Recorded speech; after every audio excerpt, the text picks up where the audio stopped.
So, Sonic Superstars. Well, they waited longer than Mario did at least. Twice. A brand new classic Sonic game, eh, Sega? So this is a long-rumored 2D Sonic game that was leaked and rumored a whole while back. And while a part of me is disappointed that we didn't get a Rush game instead, I still think this game looks pretty good. At the very least, Sega finally delivered on original level themes. What has it been, like 12 years by now? That aside, I think the new zones are pretty cool. Ridge Island is the first one revealed and the initial stage of the game, and I think it's really nice to have a Sonic game that doesn't start us in Green Hill.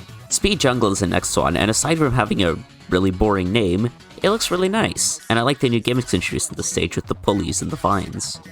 And then we have the Retro Zone. It's probably better than the Cyberspace and Frontiers, let's be real. The main thing about Superstars is that it really is pretty similar to the classics, with the physics even being authentic, approved by Christian Whitehead. And along with new level designs and classic gimmicks, they're also bringing in new power-ups. And these, I think, are the most interesting new part of the game so far that I think they've revealed. They do look pretty similar to Wisp powers, so I wonder if they're connected in any way. But that's not really likely, since I think Sonic Team knows how much we like Wisps at this point. The power-ups shown off so far are a cloning power-up and a waterfall climbing power-up, as well as one that allows you to run on walls, which are all pretty nice and neat additions to the level design, which I think will allow it to vary up a bit. With the waterfall allowing you to recover to faster paths at the cost of some time, and the wall running one allowing you to skip parts of the level faster to gain a better time. Oh, and then there's one that turns you into a squid. From the bit we've seen so far, I think the level design does look pretty authentic to classic Sonic games, albeit with a bit more automation than usual, so it's more akin to Sonic 2 rather than, say,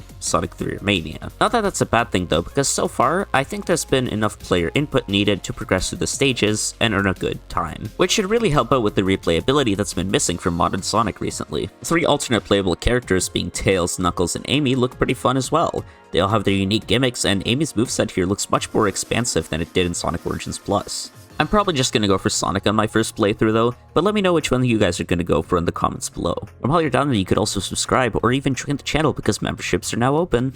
But back to the video. So overall, Sonic Superstars looks like a pretty good game all around. I'm very excited for it, and I think it'll be one of the best Sonic games we've had in recent memories.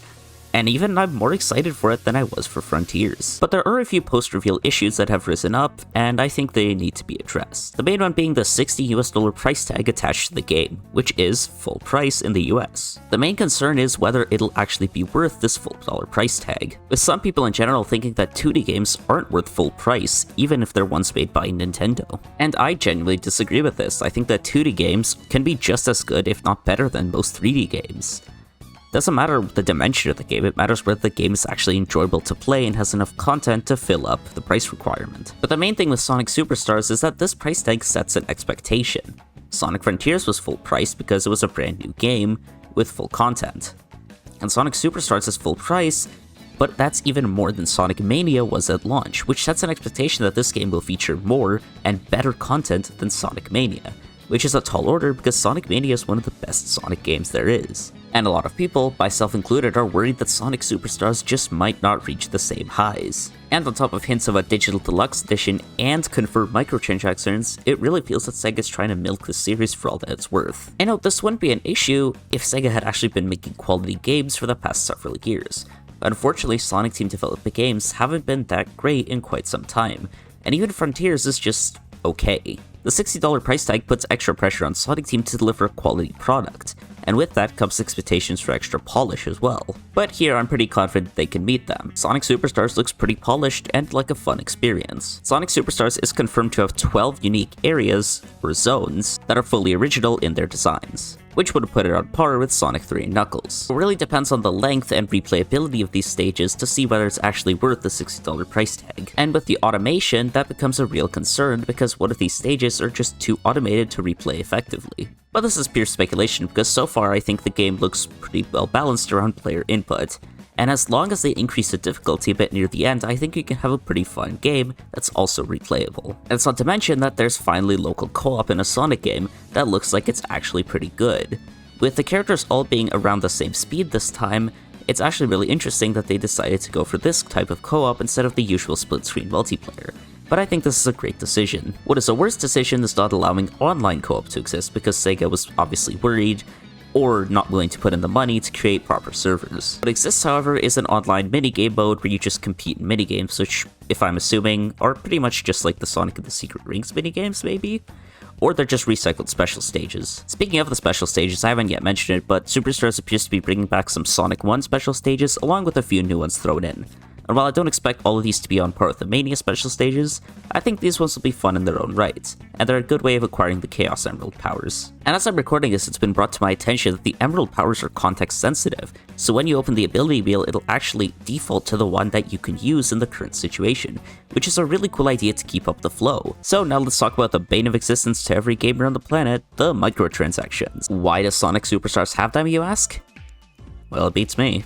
If I'm being frank, the idea of paying for more stuff in a $60 game is already kind of stupid, but it looks like in this case it's going to be cosmetics, like the pre-order Modern Amy skin you can get, and the new LEGO skin that you can also get. So if they just stick to skins, I guess it's fine, but still kind of a stupid idea and really just shows what Sega's really after here. They've really been monetizing the new Sonic games like crazy with Sonic Origins Plus, Sonic Colors Ultimate, and Sonic Frontiers all receiving digital deluxe editions. And Sonic Origins Plus even making the digital deluxe edition, well, useless. But overall, the skins are fine, I guess. It's nothing crazy, but nothing I would actually pay money for, so I'm just going to buy the base game regular. I just really hope that if they do end up doing a $70 digital deluxe edition, which they might have already been hinting at, which is still crazy by the way, they don't lock anything substantial behind it. But at this point, $70 for a classic Sonic game is really just insane, even though I genuinely think the base game will probably be worth the $60. As for everything else surrounding the reveal, I do think it was handled pretty well. We got interviews with Izuka, plenty of gameplay footage from IGN. That's actually good this time, don't worry about it. And I've seen a ton of people excited, even making fan compositions for the Speed Jungle track. But you know, the duality of man and everything, and others have been pointing out that RZest made games like Balan Wonderworld, Hey You Pigman, We Play Motion. Did I mention Balan Wonderland? Oh, there I go again. I said Wonderland. You know, that would have been a much better name for the game. You know, it would have actually made sense. But of course, it's called Balan Wonderworld. But I do think working with Sonic Team and still having experience on games like Mario and Luigi Bowser's Inside Story, I think they can make a really charming and fun Sonic game.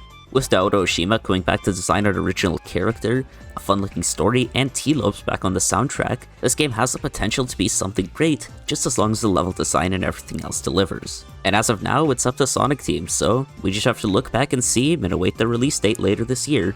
Our release dates would put some in competition with Mario Wonder and Marvel's Spider-Man 2, but, you know, I really wouldn't be too worried about that. I think Sonic can genuinely stand on his own here, and it's nice to see him in competition with Mario again, even though we probably won't win this time. Yeah, so that's it for me. Davron, signing off.